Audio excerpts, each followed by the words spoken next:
और एक और चीज़ जी, नीम हकीम खतरा जान कहा जाता था, लेकिन जो शख्स जिसका हिकमत से दूर दूर तक या मसीहाई से दूर दूर तक ताल्लुक ना हो, वो अगर किसी का इलाज करना शुरू हो जाए, यानी कि गोलियां देना, सेल्फ मेडिकेशन तो हर कोई कर लेता है, लेकिन कोई शख्स अगर ऑपरेशन करना शुरू हो जाए, फिर ये बहुत बड़ा लम्हा फिक्रिया है। और ये जो ऑपरेशन की हम बात करें, ये किसी छोटे मोटे क्लिनिक में नहीं हुआ। ये जो ऑपरेशन हुआ है, ये बेसिकली हुआ है लाहौर के सबसे बड़े सरकारी अस्पताल में, जहाँ पर खौफनाक बात यह है कि एक सिक्योरिटी का एहलकार, डॉक्टर के ना होने पर सिक्योरिटी एहलकार ने एक मुअम्मर खातून का गलत ऑपरेशन कर दिया। वहीद नामी सिक्योरिटी गार्ड ने डॉक्टर बेनसीर डॉक्टर नहीं थे, डॉक्टर बनकर उन्होंने बेसिकली 80 साल मरीजा शमीम बीबी की कमर में निकले एक थोड़ा ऐसा था जो निकला हुआ था, उसका ऑपरेशन कर दिया। और फिर खून जब उनका बंद नहीं हुआ तो आप उसका कॉन्फिडेंस चेक करें और उसकी कमिटमेंट भी आप एक तरह से चेक कर लें कि वो घर जाके पट्टियां करता रहे। ऐसे बड़ी बात है।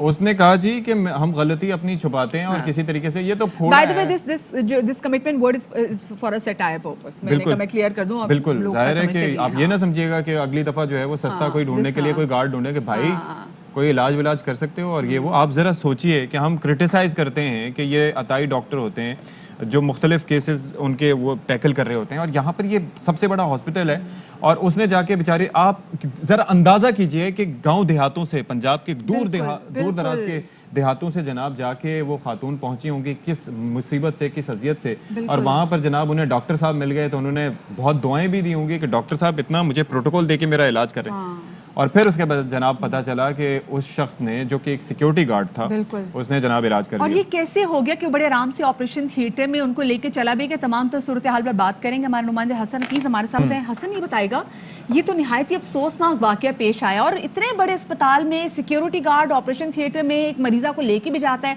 बड़े आराम से उसको ऑपरेशन भी कर देता है और बड़े आराम से निकल भी जाता है पूरी सूरत हाल से। कैसे?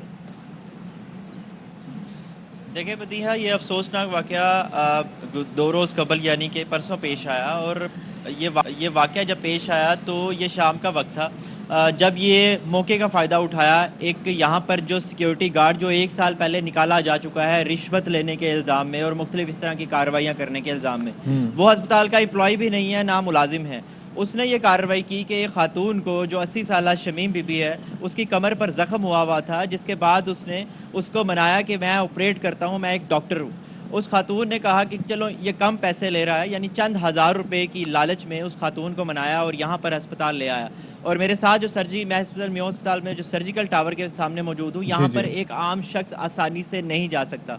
खैर वो इसको यहाँ पर ले आया और यहाँ सर्जिकल टावर में उसको एक जो माइनर ऑपरेशन अटेंडेंट है उस्मान भट्ट, उसको अपने साथ मिलाया और कुछ हिस्सा उसको भी दिया और उसने ये दोनों यहाँ पर आए और उस खातून का यहाँ पर ऑपरेशन कर डाला। शाम का वक्त मुनासिब उन्होंने समझा कि यहाँ इतने ज़्यादा आवाम नहीं होती, लोग नहीं होते हैं, उन्होंने यहाँ पर आके इसका ऑपरेट कर दिया। जब ऑपरेट गलत हो गया तो उसको कहा कि आपके घर आएंगे और 500 रुपये पट्टियों के जो है वो फ़िलहाल एक पट्टी के 500 रुपये मरहम पट्टी के लेंगे।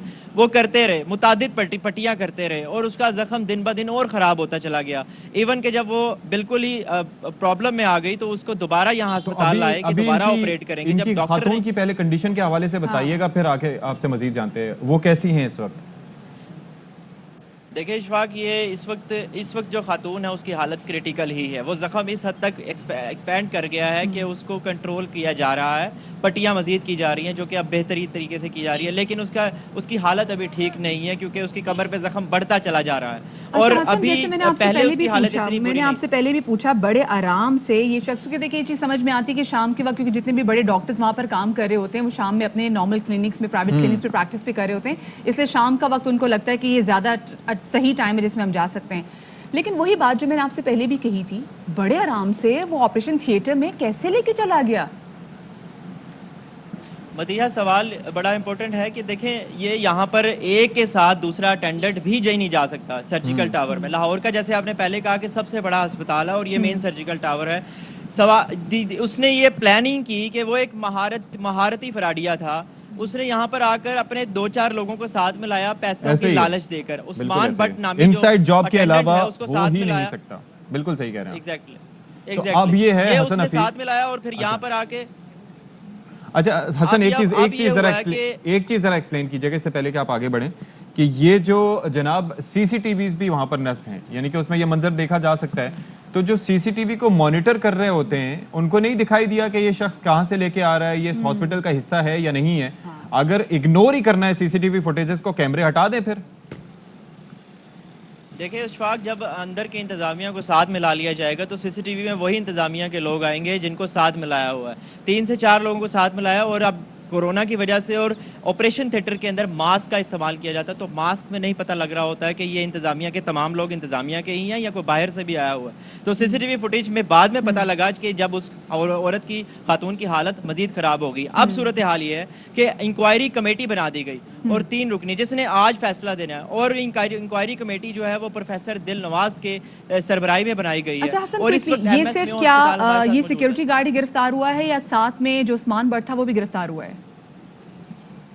सिर्फ इस वक्त सिक्योरिटी गार्ड गिरफ्तार हुआ है। उस्मान बट की अभी इंक्वायरी जो हमें जो ब्रेकिंग न्यूज़ मिलने वाली है वो ये इस वक्त है MS मेयो अस्पताल, जो डॉक्टर इफ्तिखार हमारे साथ मौजूद है, उनसे जानते हैं कि उन्होंने अभी तक क्या इंक्वायरी किया और शाम को क्या फैसला देने लगे हैं। तो हमें डॉक्टर साहब हमें टाइम देने के लिए, अभी तक क्या प्लान हुआ है, इंक्वायरी में क्या चीज़ सामने आई है, इतनी आसानी से वो अंदर चला गया? बिस्मिल्लाहिर्रहमान, बहुत शुक्रिया।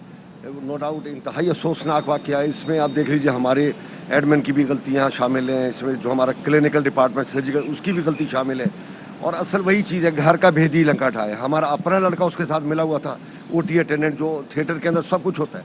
जब वही मिल गया तो अब जाहिर है वहाँ पे हमें काफ़ी चीज़ें हमारे लिए वो गलत साबित हुई। इस पे हमें मिसाली सज़ा देनी पड़ेगी और इंशाअल्लाह वी आर कमिटेड। जैसे ही मुझे पता चला मैंने अम्मा को एडमिट करा दिया।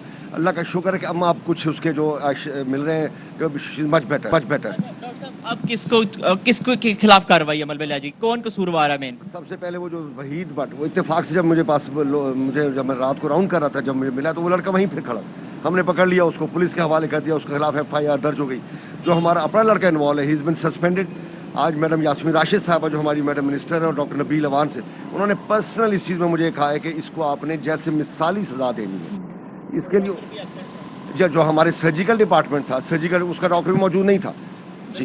बिल्कुल, ये जो इंक्वायरी है, अब पता लगा है कि ये जो कसूर के खिलाफ कार्रवाई अमल में लाई जाएगी, और एक तो सस्पेंड कर दिया है, जबकि दूसरे डॉक्टर के खिलाफ भी अब कार्रवाई अमल में लाई जाएगी। अच्छा जी चलिए जी, बहुत शुक्रिया जी। हसन हफीज़ हमारे साथ मौजूद थे। यहाँ पर खौफनाक बात यह है कि वो इसका पार्ट भी था जो कि उस्मान बट था, नॉट द सर्जन, जो फैसिलिटेट साथ में कर रहा था, तो उसको सस्पेंड किया गया है। मतलब खुदा न खासियत से ये क्रिमिनल एक्ट है। अगर उनकी बहुत ज़्यादा खून बह जाने से, अगर वो एग्जैक्टली अगर खातून की जो 80 साल की उनकी उम्र है, अगर खुदा न खासियत को कुछ हो जाता है तो फिर तो एक अच्छा, कत्ल का एक सवाल जो है ज़ाहिर है सबके जहन में ये जन्म लेता है कि ये कैसे मुमकिन है कि कोई जनाब सर्जिकल डिपार्टमेंट में चला जाए, कैसे मुमकिन है कि वो OT में चला जाए। लेकिन सरकारी हॉस्पिटल्स की जहां बात करें, दे आर ओवर क्राउडेड। वहां पर किसी को किसी दूसरे शख्स से कोई उसका ताल्लुक नहीं होता, किसी को पता नहीं चलता कि कौन आ रहा है कौन जा रहा है। मेरा अपने वाले साहब के साथ जाने का कई दफ़ा इत्तेफाक हुआ Pakistan institute of medical sciences, और वहां पर भी आप जहां मर्जी चाहे जाना चाहें जा सकते हैं और कोई रोकने वाला नहीं होता। तो जो लोग वहां पर किसी तरीके से स्टाफ का हिस्सा रह चुके हैं उनके लिए तो बहुत आसान है। बिल्कुल। और दूसरा ये कि ये जो ऑपरेशन थिएटर होता है कितने बड़े हॉस्पिटल का, इसमें ऐसा नहीं होता कि ऑपरेशन थिएटर को अनअटेंडेंट छोड़ा जाए। इसके कस्टोडियंस भी जो होते हैं वो बड़े सीनियर सर्जन होते हैं। सो जो बड़े वहाँ के सर्जन थे जिनकी तकरीबन रिस्पॉन्सिबिलिटी थी, even he was not there. Doctor तो नहीं आया, लेकिन जो बड़ा सर्जन था वो भी नहीं था। फिर जितने भी ऑपरेशंस होते हैं, क्योंकि ये कोविड का टाइम, और कोविड में एक एक चीज देखी जाती है, मॉनिटर किया जाता है और बताया जाता है कि आज किन किन के ऑपरेशन नॉर्मल रूटीन में भी होते हैं। तो वहां पे भी जब नाम नहीं था तो ये कैसे पॉसिबल हो गया कि जी कैसे शख्स आया, सिक्योरिटी गार्ड आया, इसने ऑपरेशन किया और लेके चला गया। और ये भी मुमकिन है कि ये पहली बार ना हो।